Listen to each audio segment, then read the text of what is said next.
بسم اللہ الرحمن الرحیم۔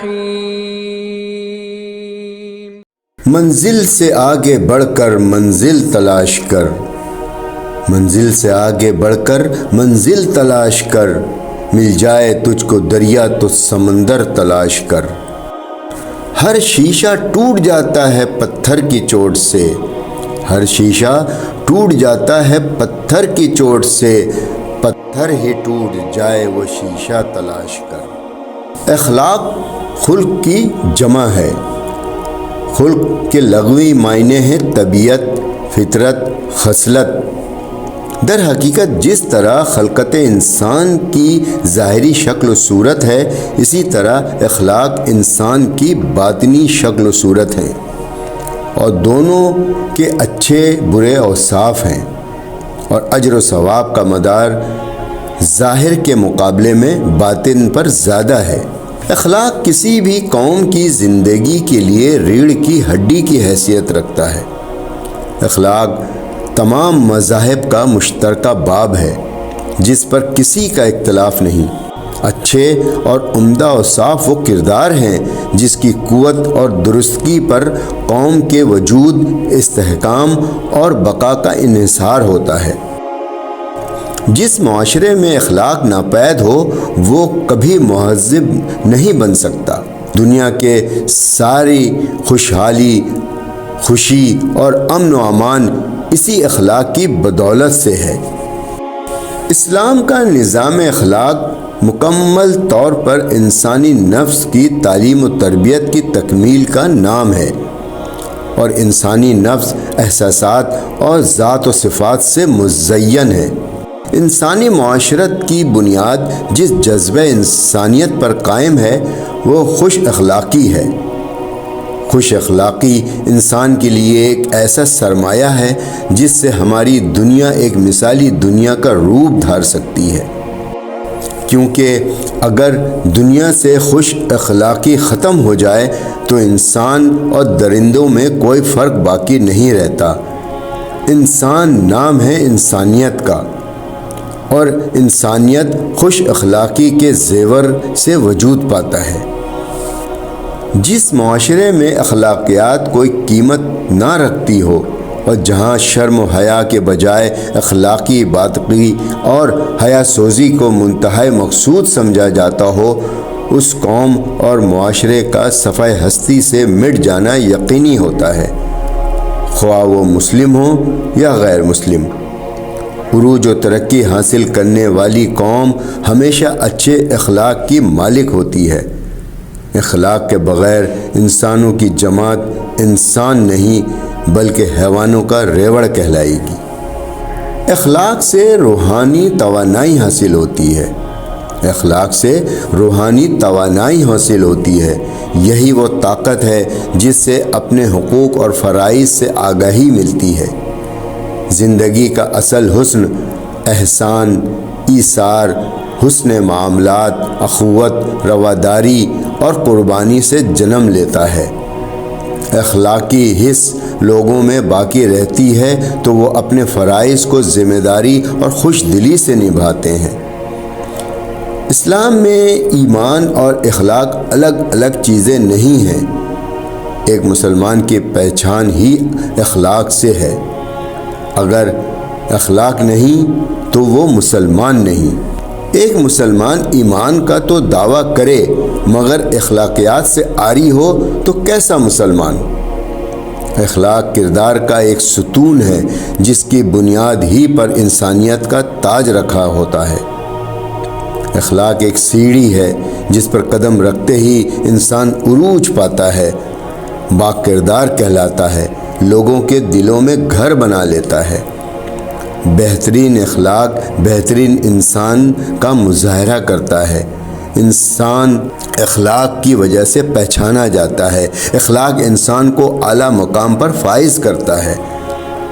اللہ اور رسول صلی اللہ علیہ وآلہ وسلم کے نزدیک بھی معتبر قرار پاتا ہے۔ اللہ تعالیٰ نے قرآن پاک میں مہر تصدیق ثبت کر دی ہے، وَإِنَّكَ لَعَلَىٰ خُلُقٍ عَظِيمٍ۔ بے شک تم یقیناً عظیم اخلاق کے مالک ہو۔ ہمارے آقا و مولا کی پوری زندگی پیکر اخلاق تھی، کیونکہ آپ صلی اللہ علیہ وآلہ وسلم نے قرآنی اخلاقی تعلیمات سے اپنے آپ کو مزین کر لیا تھا۔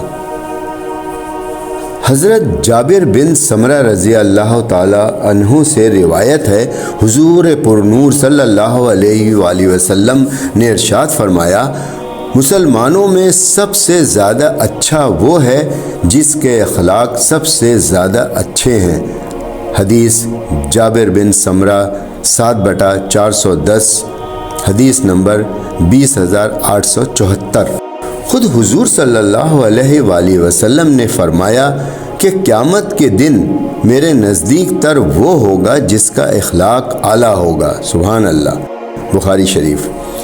یعنی دیگر فرائض ایک طرف اور اخلاق ایک طرف۔ انسان ہونا ہمارا انتخاب نہیں، قدرت کی عطا ہے، لیکن اپنے اندر انسانیت بنائے رکھنا ہمارا انتخاب ہے۔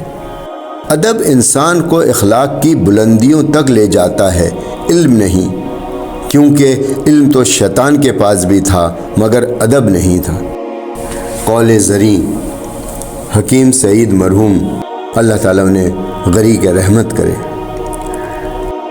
نفرت سے بڑا کوئی دشمن نہیں، محبت سے اچھا کوئی دوست نہیں، احترام سے اعلیٰ کوئی وصف نہیں، اخلاق سے بڑی کوئی طاقت نہیں۔ بدقسمتی سے آج ہمارے اس خزاں رسیدہ معاشرے میں اخلاقیات، تہذیب و تمدن اور تربیت و تادیب کے آثار ہی نہیں پائے جاتے۔ گلی گلی، محلہ محلہ، جگہ جگہ لڑائی جھگڑے، گالی گلوچ، ظلم و زیادتی، فساد، کینہ، حسد، حق تلفی اور مفاد پرستی عام ہے۔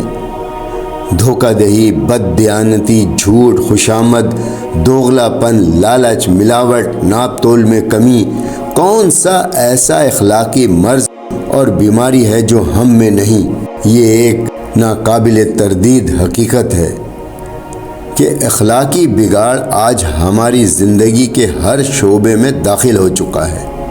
اخلاق کے تمام نقطے، معاملہ عبادات کا ہو یا معاملات کا، حقوق اور فرائض ہوں یا تعلیم و تربیت، امانت، دیانت، صدق، عدل، ایفاء عہد اور ان جیسی دیگر اعلیٰ اقدار کا ہم میں فقدان ہے۔ ظلم و ناانصافی کا دور دورہ ہے۔ لوگ قومی درد اور اجتماعی خیر و شر کی فکر سے خالی اور اپنی ذات اور مفادات کے اسیر ہو چکے ہیں۔ یہ وہ صورتحال ہے جس پر ہر شخص کف افسوس ملتا ہوا نظر آتا ہے۔